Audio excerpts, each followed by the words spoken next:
नमस्कार, मैं हूं आचार्य विक्रमादित्य। भारतीय संस्कृति एक से एक विचित्र चीज़ों से भरी हुई है। एक से एक विचित्र उत्सव, एक से एक विचित्र पर्व हमारे भारतीय संस्कृति में मनाए जाते हैं और हर चीज़ का कारण किस प्रकार से, क्यों, कैसे आरंभ हुआ, उस कथा का भी वर्णन भारतीय शास्त्रों में मिलता है। मार्गशीर्ष मास के अंदर कई विचित्र प्रकार के त्यौहार आते हैं। मार्गशीर्ष पूर्णिमा जो है वो वैसे तो दत्तात्रेय जयंती के रूप में जानी जाती है। त्रिपुरा सुंदरी जी का पूजन किया जाता है और उस दिन विशेष तौर पर अन्नपूर्णा जयंती भी उसी दिन मनाई जाती है। अन्न जो हम भक्षण करते हैं उसका सम्मान करने का पर्व है। अन्न ऐसे नहीं मिलता है, उसके लिए कितनी मेहनत लगती है, किसान जाकर कितनी मेहनत करता है और अपने पसीने को जब जमीन पे डालता है, उसके बाद पराप्रकृति की सपोर्ट लेकर किस प्रकार से मेहनत करने के उपरांत वर्षा ऋतु का साथ लेकर, पानी का साथ लेकर और अनेक मेहनतों के बाद फिर वो अन्न की उत्पत्ति होती है और उसको हमारे यहाँ साक्षात लक्ष्मी का प्रतीक माना जाता है, साक्षात भगवती का प्रतीक माना जाता है। अन्न का त्याग करने का अर्थ होता है भगवान का परित्याग करना, भगवान का अपमान करना। महाभारत के समय की एक कथा आपको याद होगी कि जब समस्त पांडवों को वहाँ वनवास दे दिया गया था और वो अज्ञातवास में चल रहे थे। भोजन के लिए अक्षय कहा जाता है कि द्रौपदी के पास एक विशेष तौर पर पात्र था, अक्षय पात्र। जब तक वो भोजन सब लोग कर लेते थे, उसके बाद सबसे अंत में वो द्रौपदी स्वयं उस वक्त भोजन करती थी और जब तक वो नहीं करती थी तब तक उससे अन्न निकलता रहता था।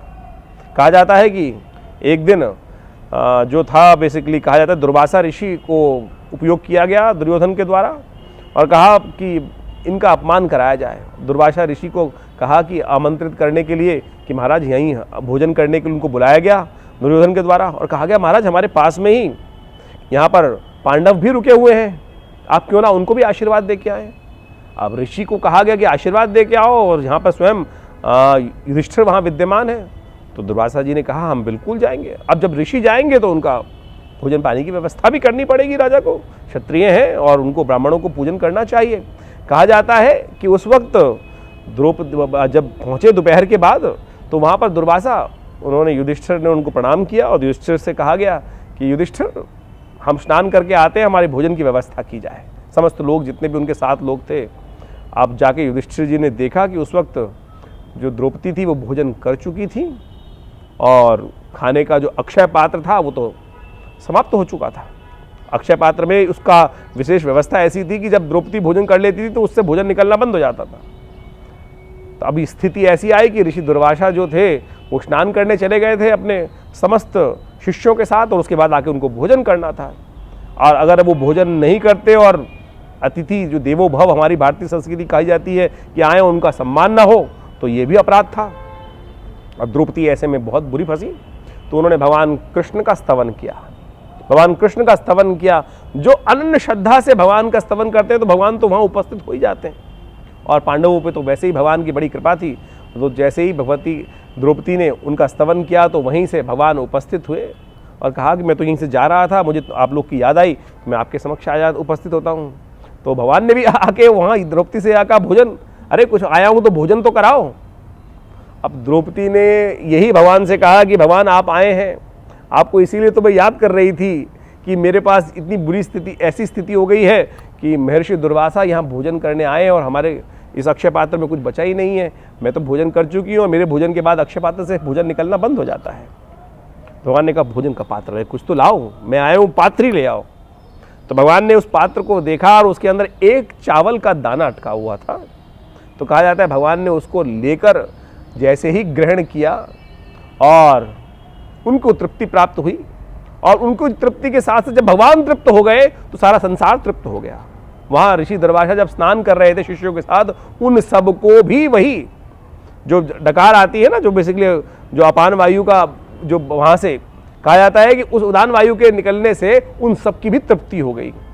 वो वहीं से कि जब जैसे स्नान करके बाहर निकले तो कहा रे शिष्यों पेट तो उधर पूर्ति हो गई है और अब जाकर युधिष्ठिर ने भोजन बना रखा होगा कि उसका त्याग करेंगे तो अच्छा नहीं लगेगा, खाया जाएगा नहीं, तो चलो यहीं से ही आगे चले जाते हैं। वो लोग आगे चले गए और भगवान की भी तृप्ति हुई। और यानी आप अन्न का किसी प्रकार भी हमें सम्मान करने का प्रयास करना चाहिए और किसी प्रकार भी अन्न का त्याग नहीं करना चाहिए। और कहा जाता है कि भगवान एक बार बड़ा विश्व में भयावह स्थिति थी, भयावह स्थिति थी पूरे विश्व में और उस स्थिति में देखते हुए कहा जाता है कि समस्त लोग जो थे भगवान शंकर के पास पहुंचे, काशी के समस्त लोग, और भगवान से कहा कि भगवान दुर्भिक्ष पड़ा है, खाने को कुछ है नहीं। तो भगवान ने भगवती को, अन्नपूर्णा जी को कहा कि उस अन्नपूर्णा की समस्त काशीवासी जो हैं उनके भोजन की सुंदर व्यवस्था करें। कहा जाता है कि उसी दिन से भगवान के आशीर्वाद से उस काशी क्षेत्र में माँ भगवती अन्नपूर्णा विराजमान है और वहाँ कोई भूखा नहीं सोता। ये भगवती का, भगवान का स्वयं का आशीर्वाद है। और कहा जाता है कि उस मंदिर की, भगवती की इतनी प्रसिद्धि है कि उसकी केवल आधी प्रदक्षिणा करने मात्र से आपके संसार के समस्त दुखों का निवारण हो जाता है। तो इस दिन विशेष तौर पे हमें माँ भगवती अन्नपूर्णा जी का स्तवन करना चाहिए। एक मंत्र मैं आपको बता देता हूँ, उस मंत्र का केवल स्तवन कर कर आप अपने घर में धन धान्य की समृद्धि प्राप्ति के योग बना सकते हैं। ओम ह्रीं, मंत्र इस प्रकार से है, ओम ह्रीं श्रीं क्लीं नमः भगवती माहेश्वरी अन्नपूर्णे नमः।